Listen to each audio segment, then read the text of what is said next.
In the year 330 AD, the Roman Empire did something that would have sounded impossible to earlier generations. It crowned a new capital, without tearing down the old one.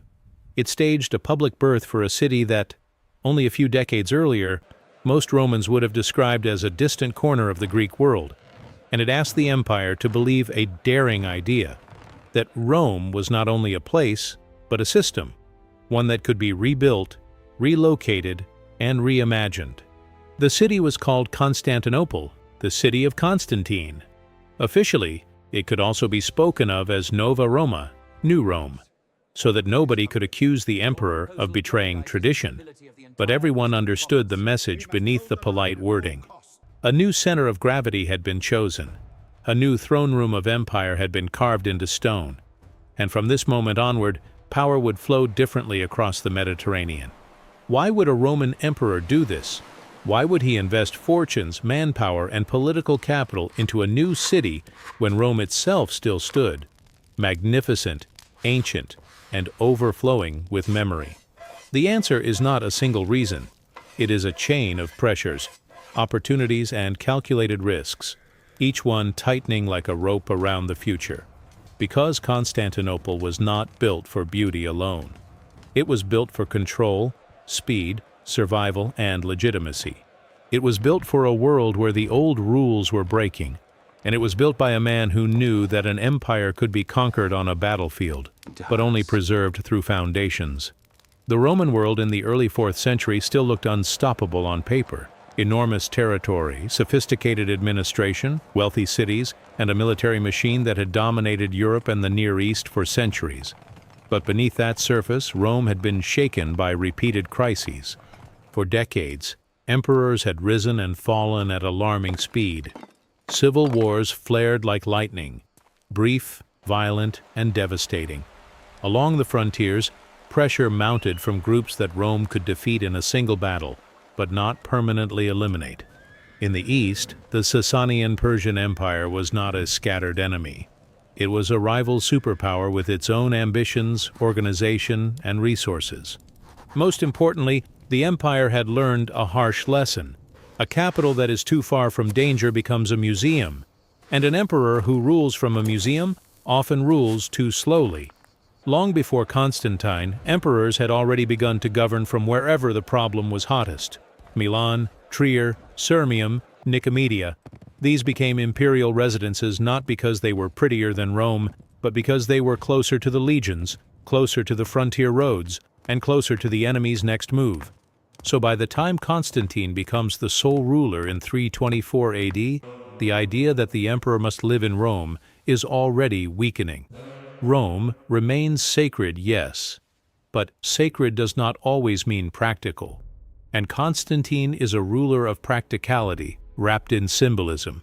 He wants both, the emotional power of Rome and the strategic advantage of the frontiers. Constantine's rise is inseparable from the empire's habit of dividing power. In an effort to prevent collapse, Rome had created systems where multiple emperors ruled different regions. In theory, it offered stability. In reality, it often created rivalry, because a divided crown is always tempting to reunite by force. Constantine emerges as a leader in that brutal environment.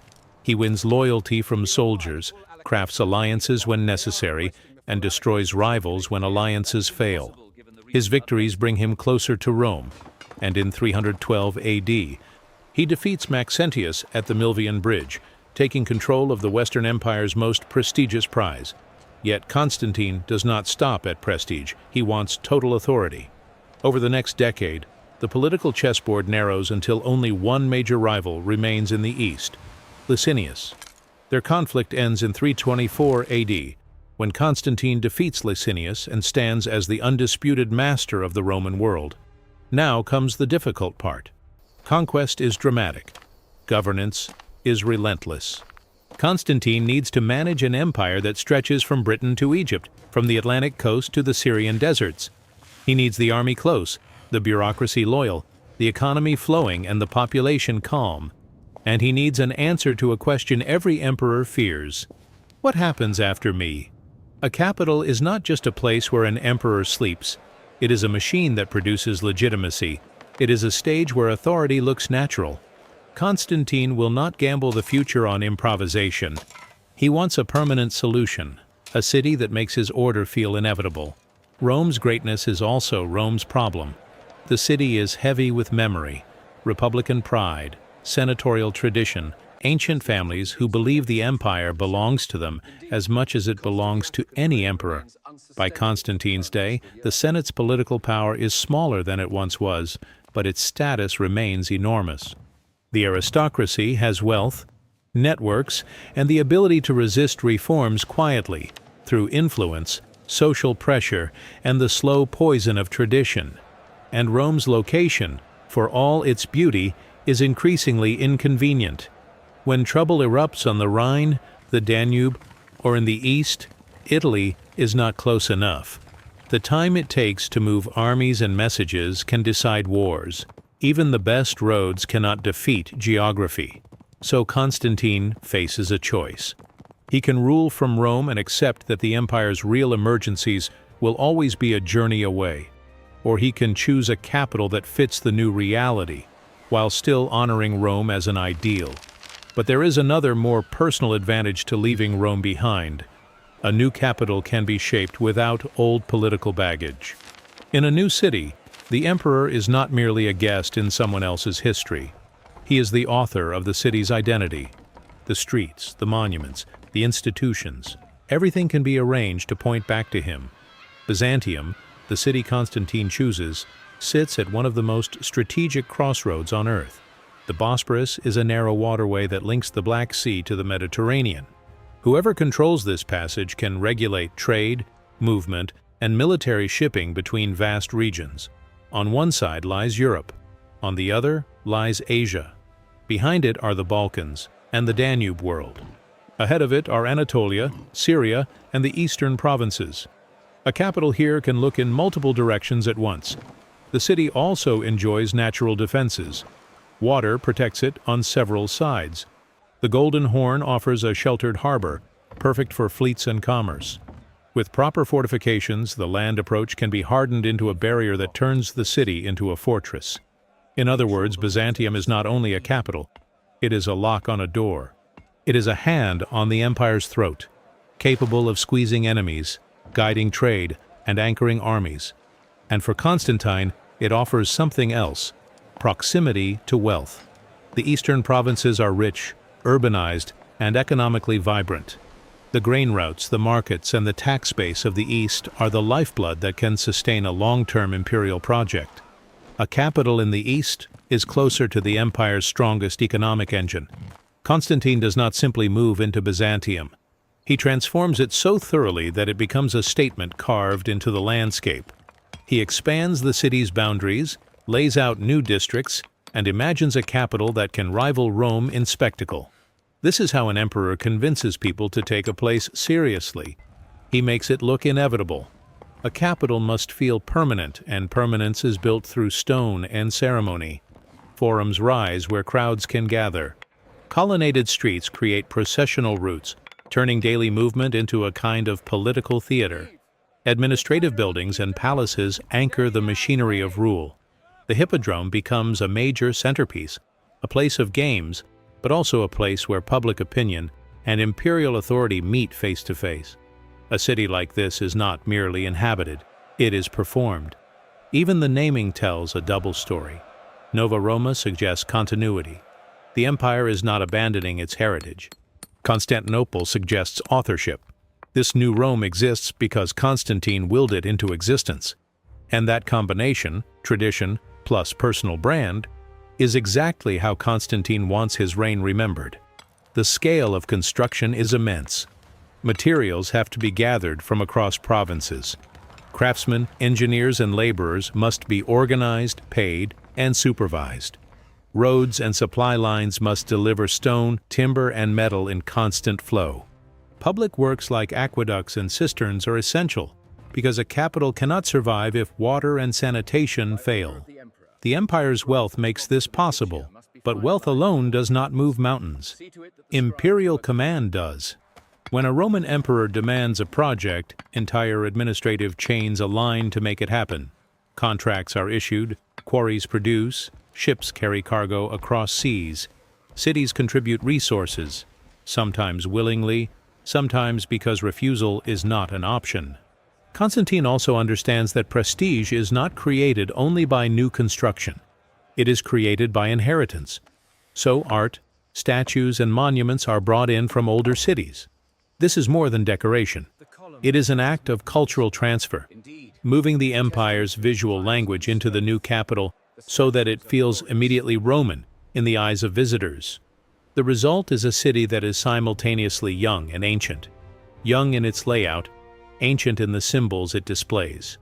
A city is not a capital because of its walls. It is a capital because people commit their lives to it. Constantine must persuade thousands, eventually tens of thousands, to relocate, invest, and build new social networks. This requires incentives, privileges, legal benefits, economic advantages, the kind of guarantees that tell ambitious families, merchants, and officials, your future is safer here than anywhere else. He also reshapes the elite. A new Senate is established, echoing Rome's institutions but staffed by men whose status depends on the emperor's favor. This is politically brilliant. It creates an aristocracy tied to the new city's success, and it reduces the old Roman elite's monopoly on prestige. At the same time, the capital draws in workers, builders, dockhands, traders, scribes, soldiers, servants, and artisans. Markets expand, housing grows, neighborhoods form. The city becomes a magnet because the court is there. And where the court is, money follows. Even the army feels the shift. The city becomes a strategic hub, meaning garrisons, arsenals, and logistical networks concentrate nearby. A capital that can feed and pay soldiers is a capital that can survive. For Constantinople to become the heart of the empire, it must be more than a beautiful residence. It needs administrative gravity. That means offices, courts, and officials who do not merely visit but operate permanently. Petitions must be heard here. Taxes must be coordinated here. Laws must be issued here. Diplomatic missions must travel here. When provincial governors seek guidance, they must write toward this city. When generals need authorization, they must receive it from this city. In practice, this gradually rewires the empire. Once the paperwork flows toward Constantinople, once careers depend on access to Constantinople, the city becomes a living nerve center. Even if Rome remains honored, it becomes increasingly ceremonial, important in memory and ritual, but less central to daily decisions. Constantine's move is, therefore, not simply geographical, it is bureaucratic. It changes the direction of information itself, and in an empire, information is power. Constantine's reign marks a turning point in Roman religious life, and Constantinople becomes one of the clearest expressions of that shift. Christianity has been growing for generations. By the early 4th century, it is organized, widespread, and increasingly influential, especially in urban communities. Constantine's policies favor it, grant it privileges, and connect it to imperial authority in a way that earlier emperors could not, or would not, attempt. This relationship is complex. Constantine does not simply replace old religion with new overnight. The Roman world is layered, and beliefs do not vanish on command. But the balance changes, and people can feel it. Churches rise with imperial support. Christian leaders gain access and status. The emperor becomes, in a sense, a guardian of unity within the faith, because religious division can become political division. When Constantine calls the Council of Nicaea in 325 AD, and he is acting like an emperor who believes that harmony in doctrine can help stabilize an empire that has been torn apart too many times. Constantinople, as a new capital, offers an opportunity. It can be designed in a world where Christianity has a stronger public role. The city's identity can lean into this new partnership between throne and church without needing to dismantle centuries of Roman religious architecture in Italy. In the long run, this will matter enormously. A capital shaped during this transition will become a focal point for the empire's evolving identity. Roman, yes, but increasingly Christian in public language and imperial ceremony. When Constantinople is formally dedicated in 330 AD, the celebration is not just a party, it is statecraft.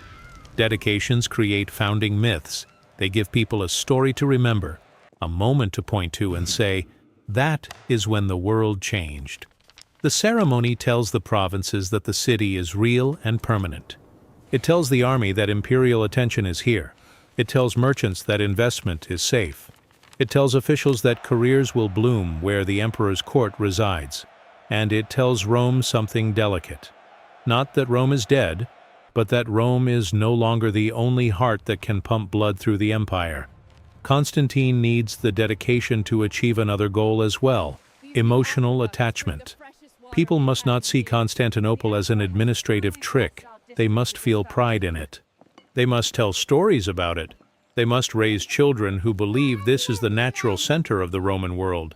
That is how a capital becomes destiny. In the early years, Constantinople is still growing, still filling in the gaps between its monumental bones. But already, it begins to develop the habits that define imperial capitals.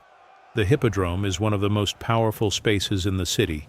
Here, crowds gather not only for entertainment, but for identity. Teams, factions, colors, these become social forces. The emperor's appearances here are carefully watched. Cheers and complaints can be shouted directly toward the throne. The games become politics in motion, a ritual where ruler and ruled recognize each other. In the markets, traders speak multiple languages. Goods arrive from the Black Sea, the Aegean, Syria, Egypt. The city's harbors turn it into a commercial machine. Taxes and tolls provide revenue. The court's demand for luxury goods provides profit. The city becomes wealthier because it is the capital, and it remains the capital because it becomes wealthier. In the streets and neighborhoods, a new social mix forms. Greek cultural life blends with Roman administration. Latin remains important in official settings, but Greek is the language many people breathe daily. Over time, this blend will become one of the defining traits of the Eastern Roman world. Roman law and imperial identity carried through Greek culture and speech. And always, above the daily life, the walls and palaces remind everyone where authority lives. The most immediate consequence of the new capital is simple. Decision-making speeds up in the East. Messages to frontier commanders can be dispatched faster. Reinforcements can be organized more efficiently. The emperor can reach critical regions without crossing an entire sea and an entire continent of roads, but the deeper consequence is psychological. The empire becomes accustomed to a Rome that does not require the city of Rome. Rome remains glorious, but power is now visibly portable. The center can move. The heart can be rebuilt. A capital can be created by will. This changes how future rulers think. It changes how provinces compete for attention. It changes how elites position themselves. And it changes the balance between East and West, because the East now hosts the empire's primary stage. Constantine does not live forever, and he cannot control every crisis that will follow, but he can control the architecture of survival.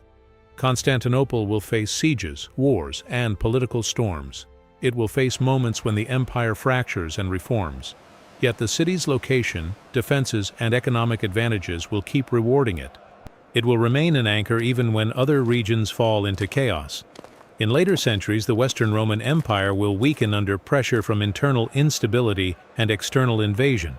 But the East, organized around Constantinople, will endure as a continuous Roman state far beyond what most people in 330 could imagine. The city will become more than New Rome. It will become the empire's memory and its future at once. A place where Roman identity survives through transformation rather than collapse. So, when we ask why Constantine founded Constantinople, the answer is not merely that he wanted a grand monument to himself, though he certainly understood the value of that. The deeper answer is that he saw a world changing and decided to place the empire's center where the change could be managed. He chose a crossroads. He chose a fortress. He chose a gateway between continents. And he built a capital that could carry the Roman idea forward even when the old Roman world began to crack. In 330 AD, a city on the Bosporus is declared a new Rome. And in the centuries that follow, It will prove that Constantine did not just move a capital, he moved the future. Constantinople also rises in a landscape of competing imperial cities. In the previous generation, Diocletian had ruled much of the east from Nicomedia, across the water in Bithynia. Other courts had clustered around strategic hubs like Thessalonica, Antioch, and Milan. These were not mere towns. They were centers of command, each with its own elite and its own expectations. By choosing Byzantium, Constantine is quietly saying that the era of traveling capitals is ending. Instead of a court that can drift from one headquarters to another, he is establishing a fixed point, one that can absorb the functions that had been scattered across the empire. This is a political simplification disguised as urban planning. It also sends a warning to future rivals. If the empire has one primary capital again, then controlling that capital becomes synonymous with controlling legitimacy. Whoever holds Constantinople holds the keys to the empire's image, treasury, and bureaucracy. Capitals speak through monuments, and Constantine ensures that Constantinople speaks fluently. In its central spaces, the emperor is everywhere, even when he is not physically present. A monumental column rises in the Forum of Constantine, advertising his role as founder and protector. Statues, arches, and ceremonial squares teach visitors how to interpret the city. This is a place made by victory, safeguarded by divine favor, and organized by imperial order. Later writers would tell stories about Constantine tracing the city's new boundaries in a kind of ritual march, as if guided by a higher power. Whether or not those details are true, the fact that such stories spread is itself revealing. People wanted the founding to feel providential. They wanted the new capital to have a sacred aura, a sense that it was chosen rather than merely constructed. And Constantine encourages that feeling by borrowing Rome's language of eternity, while building in a place that offers practical security. A capital cannot survive on marble. It survives on bread, water, and logistics. Rome had long maintained public distributions of grain, an expensive policy that bought social peace and signaled imperial generosity. Constantinople inherits versions of that logic. To attract population and prevent unrest, the state must ensure that the city is fed reliably, especially as its population grows beyond what local agriculture can support. This is where the city's position becomes a daily advantage. Shipments can arrive through the Sea of Marmara, the Aegean, and the Black Sea routes. The harbors are not just commercial spaces, they are lifelines. Water is equally critical. Aqueducts, fountains, and cistern systems expand because an overcrowded capital without water becomes a breeding ground for disease, panic, and political volatility. Public works are therefore not merely infrastructure. They are legitimacy. They are the empire proving, through engineering, that it can still control nature in service of order. When citizens drink from a fountain built by imperial funds, they are not only quenching thirst, they are participating in the emperor's promise. Stability will be maintained here. One of Constantinople's most important features is not visible in its walls. It is heard in its streets. The eastern Mediterranean is heavily Greek-speaking. Many of its cities have long histories older than Rome itself. Constantinople enters that world wearing Roman authority, but it cannot avoid Greek culture. Instead, it absorbs it. In the early decades, Latin still dominates official administration, law, and military command. But Greek is the language of everyday commerce, local society, and much of the intellectual life surrounding the capital. The city becomes bilingual in practice, and over time, that bilingual reality will shape what it means to be Roman in the East. This is not a loss of identity. It is an adaptation. The empire survives by translating itself, sometimes literally. There is one final consequence Constantine cannot fully control: the precedent. By creating a new Rome and making it work, he proves that the empire's symbolic center is movable. Future emperors will be tempted to imitate the strategy, to use capitals as tools, to reshape elite classes by relocating courts, to build legitimacy through construction and ceremony. But the most profound effect is on the West. Once the empire's primary nerve center sits in the East, The western provinces may still be defended, still be governed, still be loved, but they become less essential to the empire's immediate survival. That does not doom the West by itself, yet it alters the empire's reflexes. When crises erupt, attention flows first toward the capital, toward the place where the emperor lives, toward the region most connected to the bureaucracy and the treasury. And in later centuries, when the West begins to buckle under repeated shocks, the East will have a stronger anchor, a deeper reservoir, and a fortified capital designed from the start to endure. Constantinople is therefore not only a city. It is a decision that changes what the empire considers normal. In 330 AD, the Roman Empire celebrates a founding, but what it is truly celebrating is an upgrade, a new operating system for Roman power, installed on the Bosporus, built to last.